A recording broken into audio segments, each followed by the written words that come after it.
Hinds Feet on High Places. Chapter 8. On the Old Seawall. A few days had passed after the victory over pride, and Much Afraid and her companions were continuing their journey along the shore of the great sea.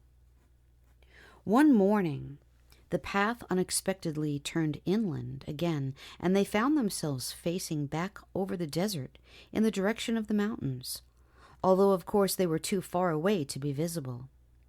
With a thrill of indescribable joy, Much Afraid saw that at last the path did actually run straight toward the east, and that it would lead them back to the high places. She dropped the hands of her two guides in order to clap her own, and gave a little skip of joy. No matter how great the distance between them and the mountains, now at last they were to go in the right direction. All three started back across the desert, but Much Afraid could not wait for her guides, and actually ran on ahead as though she had never been lame at all. Suddenly, the path took another turn at right angles and went straight before her as far as she could see, not toward the mountains at all, but southward again to where, far ahead, the desert seemed to end in some sort of hill country. Much Afraid stood quite still, dumb with dismay and shock. Then she began to tremble all over. It could not be possible, no, it couldn't, that yet again the shepherd was saying no and turning her right away from the high places. Hope deferred maketh the heart sick, said the wise man of long ago, and how truly he spoke. Now she had been skipping and running so excitedly along the path toward the mountains that she had left sorrow and suffering quite behind. And while they were catching up with her, she was standing quite alone at the place where the path turned away from the mountains. Up from behind a sand dune close beside her rose the form of her enemy, Bitterness. He did not come any nearer, having learned a little more prudence, and was not going to make her call for the shepherd if he could avoid it, but simply stood and looked at her and laughed again, the bitterest sound that Much Afraid had heard in her life. Then he said, as venomously as a viper, "Why don't you laugh too, you little fool? You knew this would happen." There he stood, uttering these awful bursts of laughter, until it seemed that the whole desert was filled with the echoes of his mockery. Sorrow and his sister came up to Much Afraid and stood by her side quite silently, and for a little while everything was swallowed up in pain and a horror of great darkness. A sudden swirling wind shrieked over the desert and raised a storm of dust and sand which blinded them. In the silence which succeeded the storm, Much Afraid heard her voice low and trembling but quite distinct, saying, "My lord, what dost thou want to say to me? Speak, for thy servant heareth." Next moment the shepherd was standing beside her. "Be of good cheer," he said. "It is I. Be not afraid. Build me another altar and lay down your whole will as a burnt offering." Obediently, Much Afraid raised a little heap of sand and loose stones, which was all that she could find in the desert, and again laid down her will and said with tears, for sorrow had stepped forward and knelt beside her, "I delight to do thy will, O my God." From somewhere, though they could not see the source, there came a spurt of flame which consumed the offering and left a little heap of ashes on the altar. Then came the shepherd's voice, "This further delay is not unto death, but for the glory of God, that the Son of God may be glorified."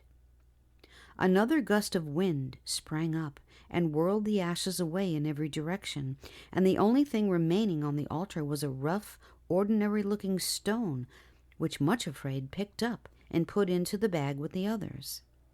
Then she rose to her feet, turned her face away from the mountains, and they all started southward. The shepherd went with them for a little way, so that resentment and self-pity, who were hiding close at hand, awaiting an opportunity to attack, lay flat behind the sand dunes and were not seen at that time at all. Presently they reached a place where the sea, which they had left behind when they turned inland, came sweeping into the desert, forming a great estuary. A strong tide was surging into it, filling it completely with swiftly flowing waters. However, a stone causeway with many arches had been built across the estuary, and an earthen ramp led up to it.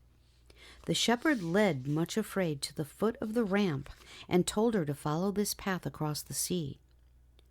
Once more he repeated with great emphasis the words which he had spoken beside the altar, then departed. Much Afraid, followed by her 2 companions, scrambled up the ramp and found themselves on top of the old seawall. From the height on which they now stood, they could look back over the desert.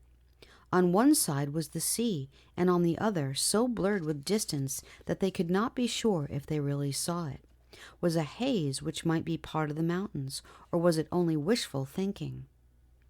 Then, looking ahead, they saw that the causeway would indeed bring them across the estuary into a different kind of country altogether, a well-wooded land of hills and valleys, with cottages and farmsteads among orchards and fields. The sun was shining brilliantly, and up there on the wall they could feel the full force of the great wind which was urging and lashing the rushing waves to flow swifter and swifter. It reminded Much Afraid of a pack of hounds, urged on by the huntsmen, following one another, leaping and surging and roaring beneath the causeway, and then flowing forward far inland, brimming the shores of the estuary. Somehow the roar of the wind and the surge of the waters seemed to get into her blood and course through her being like a glorious wine of life. The wind whipped her cheeks and tore at her hair and clothes and nearly toppled her over, but she stood there shouting at the top of her voice, though the wind seized the sound of it and carried it off, drowned in a deafening roar of its own. What Much Afraid was shouting up there on the old sea-wall was this: "And now shall mine head be lifted up above mine enemies round about. Therefore I will sing praises unto the Lord. Yea, I will offer the sacrifice of joy, and will praise the name of the Lord." Psalm 27:6. As she sang, she thought to herself, it must be really dreadful to be the shepherd's enemies. Always, always to find themselves frustrated. Always, always to have their prey snatched away. How simply maddening it must be to see even the silliest little weaklings set up out of reach on the high places and made to triumph over all their enemies. It must be unbearable. While still on the causeway, she picked up another stone, as the shepherd had taught her, this time as a memorial of his victory in making her triumph over her enemies, and dropped it into the little bag of treasured memories. So they made their way across the causeway and down the ramp on the other side, and immediately found themselves in a wood. The change in scene after their long journey through the desert was wonderful. A long-deferred spring was just loosening everything from the grip of winter, and all the trees were bursting into fairest green, and the buds were swelling. In between the trees were glades of bluebells, and wild anemones and violets and primroses grew in clumps along the mossy banks. Birds sang and called to one another, and rustled about, busily absorbed in the nest-building. Much Afraid told herself that never before had she realized what the awakening from the death of winter was like. Perhaps it had needed the desert wastes to open her eyes to all this beauty, but she walked through the wood, almost forgetting for a little that Sorrow and her sister also walked with her. Everywhere she looked, it seemed that the unfurling green on the trees, and the nesting birds, and the leaping squirrels and blossoming flowers were all saying the same thing: greeting one another in their own special language with a sort of ecstasy, and calling cheerfully, "You see, the winter has gone at last. The delay was not unto death, but for the glory of God. Never was there a fairer spring than this." At the same time, Much Afraid herself was conscious of a wonderful stirring in her own heart, as though something were springing up and breaking into new life there too. The feeling was so sweet, yet so mixed with pain that she hardly knew which predominated. She thought of the seed of love which the shepherd had planted in her heart, and half afraid and half eager, she looked to see if it had really taken root and was springing up. She saw a mass of leaves, and at the end of the stem a little swelling, which might always prove to be a bud. As Much Afraid looked at it, another stab went through her heart, for she remembered the words of the shepherd, that when the plant of love was ready to bloom, she would be loved in return and would receive a new name up there on the high places. But here she was, still far away from them, indeed farther than ever before, and with apparently no possibility of going there for a long time to come. How could the shepherd's promise prove true? When she thought of that, her tears fell again. You may think that Much Afraid was altogether too much given to shedding tears, but remember that she had sorrow for companion and teacher. There is this to be added, that her tears were all in secret, for no one but her enemies knew about this strange journey on which she had set out. The heart knoweth its own sorrow, and there are times when, like David, it is comforting to think that our tears are put in a bottle, and not one of them forgotten by the one who leads us in paths of sorrow.